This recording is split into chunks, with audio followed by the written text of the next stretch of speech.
बलजिंदर नाम का एक पास्टर जो पंजाब का है, वो छत्तीसगढ़ आ रहा है। तो 23 और 24 तारीख को जो बलजिंदर सिंह आने वाला है, उनको इस कार्यक्रम का परमिशन ना दिया जाए। छत्तीसगढ़ में प्रभु के वचन को बांट रहा था। क्या 30 त्योहारों को मना लेने के बाद लोगों के हृदय में परिवर्तन शुरू हो जाता है?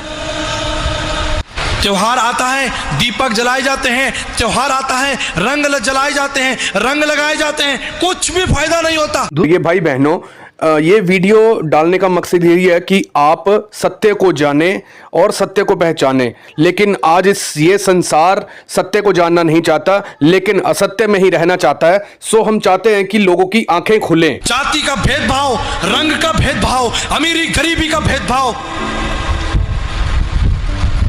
क्यों? कहां है वो 33 करोड़? क्या वो मनुष्य के हृदय से बात नहीं करते? क्या 30 त्योहारों को मना लेने के बाद लोगों के हृदय में परिवर्तन शुरू हो जाता है? त्योहार आता है, दीपक जलाए जाते हैं, त्योहार आता है, रंग जलाए जाते हैं, रंग लगाए जाते हैं, कुछ भी फायदा नहीं होता। अखबार की खबरें वहीं की बनी रहती हैं। पिता ने पुत्र को मारा, पुत्र ने पिता को मारा, भाई ने भाई को मारा। आज संसार के, भारत के कोर्ट केस को देख लीजिए। लाखों करोड़ों कोर्ट केस चल रहे हैं, लाखों करोड़ों वकील, जज उसका फैसला कर रहे हैं। कहां हैं सारे भगवान? कहां हैं सारे देवता?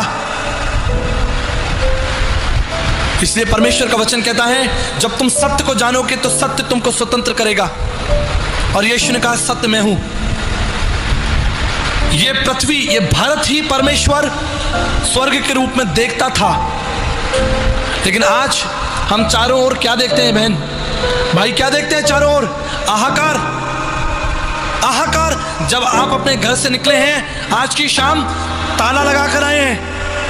कितने लोग ताला लगा कर आए? क्यों?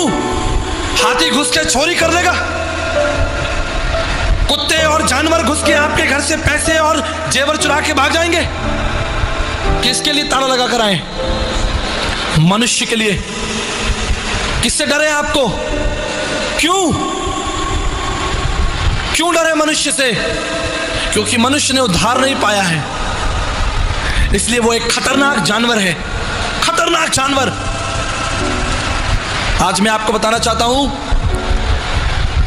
सूर्य अपना कार्य कर रहा है, चंद्रमा अपना कार्य कर रहा है, पेड़ पौधे अपना कार्य कर रहे हैं, मौसम अपने समय पर आ जाता है, चला जाता है। लेकिन एक ही जना कार्य नहीं कर रहा है, वो है मनुष्य। जिस पर्पस के लिए, जिस उद्देश्य के लिए परमेश्वर ने मनुष्य को बनाया था, क्या वो उद्देश्य आज आप देख रहे हैं चारों ओर? कहां है ईश्वर? कौन इसका समाधान देगा? ये चमत्कारी बाबा, ये झूठी राशि रतन, ये झूठे तरीके। मैं आपके लिए एक पद निकालना चाहता हूं, खोलिए मत्ती की इंजील, उसका दूसरा अध्याय। दूसरे अध्याय के ऊपर क्या लिखा है? किसका आगमन? ध्यान दीजिएगा, ज्योतिषियों का आगमन। आज भारत देश के कोने कोने में ज्योतिषी बैठे हैं। हालेलुया। पिछले दिनों छत्तीसगढ़ में प्रभु के वचन को बांट रहा था और एक ज्योतिषी सभा के समाप्त होने के बाद मेरे पास आए। उन्होंने अपना परिचय मुझे दिया कि मैं इस स्थान के मुख्य ज्योतिषों में से एक ज्योतिषी हूँ। आपको शहर के कई हिस्सों में मेरे बड़े बड़े बोर्ड मिलेंगे। यहाँ के बड़े बड़े व्यापारी मेरे पास ज्योतिषी विद्या के लिए आते हैं। लेकिन कल रात आप पवित्र बाइबल में से परमेश्वर के विषय में बता रहे थे, वेदों और शास्त्रों में से बता रहे थे। मेरी इच्छा हुई कि मैं आपसे व्यक्तिगत रूप से मिलूं और आपसे बातचीत करूं। कल आपने बताया कि प्रभु यीशु मसीह सब ज्ञान को, संसार की सारी नीति को, संसार के सारे तौर तरीकों को हटाता है और अनुग्रह देता है। आप कुछ बताना चाहेंगे कि हमारे विषय में यीशु मसीह क्या कहता है? ये जो हम कर रहे हैं, ये हम क्या कर रहे हैं और हम कहां जा रहे हैं। और मैंने ये पद उनके सामने खोला कि जब हमारे प्रभु यीशु मसीह का जन्म हो रहा था तो सबसे पहले ज्योतिषी आए, इसलिए मैं आपको नमस्कार करता हूं, क्योंकि बाइबल में आपका स्थान है। बाइबल आपके कार्य को एक्नॉलेज करती है, स्वीकार करती है। ध्यान से सुनिएगा, इसमें एक रहस्य की बात है। बाइबल आपकी सेवा के प्रति कृतज्ञ है। ज्योतिषी आए प्रभु यीशु मसीह के जन्म के संदेश को लेकर, लेकिन मैं आपको बता देना चाहता हूं, आपकी सेवा समाप्त हुई, ज्योतिषी सेवा समाप्त हुई। उन्होंने पूछा कैसे? अच्छा है ना, बाइबल ज्योतिषियों के विषय में बताती है। मैंने कहा जब तक यीशु नहीं आया था तब तक तो आपकी आवश्यकता थी, लेकिन जो ही वो आ गया आपकी सेवा समाप्त हुई। हालेलुया। सारी सेवाएं समाप्त, संसार का सारा ज्ञान समाप्त। मैं इसके विरोध में कुछ नहीं कहूंगा। नक्षत्र और तारे ईश्वर तक पहुंचाते हैं, नहीं पहुंचाते? पहुंचाते होंगे। जब यीशु संसार में नहीं आया था तो लोगों के विकल्प थे कि भाई कुछ ना कुछ तो करना है ईश्वर तक पहुंचने के लिए, लेकिन अब यीशु आ गया है और अब वो बोलता है। पहले आप बोलते थे, अब यीशु बोलेगा। हालेलुया। विधियों का जो लेख था उसने मिटा डाला। हाथ देखने वाले, नक्षत्र देखने वाले, तारागण देखने वाले, तीर्थों पर घुमाने वाले। आपको पता है सुलेमान ने मंदिर बनवाया, कहां बनवाया? पहाड़ पर बनवाया। कहां बनवाया? कौन से पहाड़ पर? हालेलुया, मोरिया पहाड़ पर। आज भारत में मंदिर कहां पाए जाते हैं? ये दर्शन कहां से आया?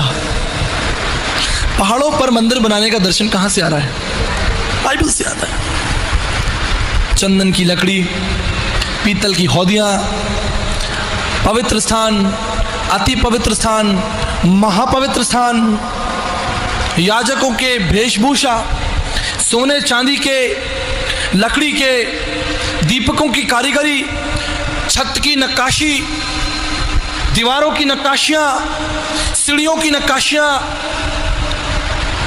आज आप जाइए, पहला राजा दूसरा राजा पढ़कर किसी मंदिर के सामने खड़े हो जाइए और देख लीजिए। लेकिन अब ये सेवाएं समाप्त हुई। क्यों? क्योंकि पहले हम मंदिर जाते थे, लेकिन अब यीशु ने कहा कि तुम परमेश्वर का मंदिर हो। पहले हमें मोरिया पहाड़ पर चढ़कर परमेश्वर के लिए आराधना करने मंदिर जाने की आवश्यकता थी, लेकिन यीशु ने विधियों के खेल को, विधियों के लेख को, उसने कहा तुम परमेश्वर का मंदिर हो और परमेश्वर का आत्मा तुम में वास करता है। Now we not required temples. हमारा यीशु मसीह हृदय में रहता है, हमारे साथ साथ चलता है। जहां कहीं तू जाएगा मैं तेरे साथ साथ चलूंगा। आमीन। हम ऐसे परमेश्वर की आराधना करते हैं। हम कपाट बंद कर दे के परमेश्वर को छोड़कर आने वाले लोग नहीं हैं। कपाट बंद हो गए, हम वो लोग नहीं हैं। हम वो लोग हैं जो यीशु को, परमेश्वर को अपने हृदय में लिए फिरते हैं। हमारा परमेश्वर ना सोता है ना ऊँघता है। मेरे प्रियो, टमाटर सोच समझ के खरीदते हो, परमेश्वर सोच समझ के पाओ। सब एक नहीं है, सब दिख एक रहा है, लेकिन जब टटोलोगे ना तब समझ में आएगा। 19 साल तक ये जानने का प्रयास किया यीशु मसीह ही परमेश्वर है। आप समझ रहे हैं? मैंने यीशु मसीह को यूं ही ग्रहण नहीं कर लिया। जांच के, परख के, सोच समझ के, ज्ञान बुद्धि से अच्छी तरीके से जान के क्या यीशु मसीह ही परमेश्वर है। ही परमेश्वर भी नहीं, यीशु मसीह भी परमेश्वर है, ऐसा नहीं है। I am the way, I am the truth and I am the life. मार्ग, सत्य और जीवन मैं ही हूं, दूसरा कोई मार्ग नहीं है। तुम्हें विधिवंती मृत्यु में नान्य पंथा विद्यते यनान श्वेताश्वर उपनिषद 3:8 में लिखा है, उस परमेश्वर को जानो, वो तुम्हारे जीवन को बदल देगा। मेरे भाई बहनों, अभी आप सबने देखा कि कैसे परमेश्वर के दास ने हम सबकी आंखें खोल दी वचन के द्वारा, कि कैसे बाइबल में जो बातें पुराना नियम में लिखी हुई हैं, जो चीज़ दर्ज है उसी को इस्तेमाल करके आज इस संसार में हमें दिखाया जा रहा है। लेकिन बाइबल सत्य है, यीशु मसीह का वचन सत्य है, यीशु मसीह ही सत्य है जो देहधारी होकर हमारे बीच में आया, ताकि उसका अनुग्रह हमारे बीच में एक लाइव डेमोस्ट्रेशन के रूप में हमें पता चले, और अनुग्रह ही से हमारा उद्धार हुआ है, अनुग्रह से ही हमें अनंत जीवन प्राप्त होगा। क्योंकि जब प्रभु यीशु मसीह आए तो उन्होंने हर एक चीज को कंप्लीट कर दिया, और प्रभु ने यह नहीं कहा कि समाप्त हुआ, लेकिन प्रभु ने कहा कि पूरा हुआ। इसीलिए हमें बाइबल की हर एक बात के ऊपर, हर एक वचन के ऊपर विश्वास करना चाहिए। हम ये नहीं कहते कि दूसरे धर्मों के बारे में कुछ गलत नहीं कहते, लेकिन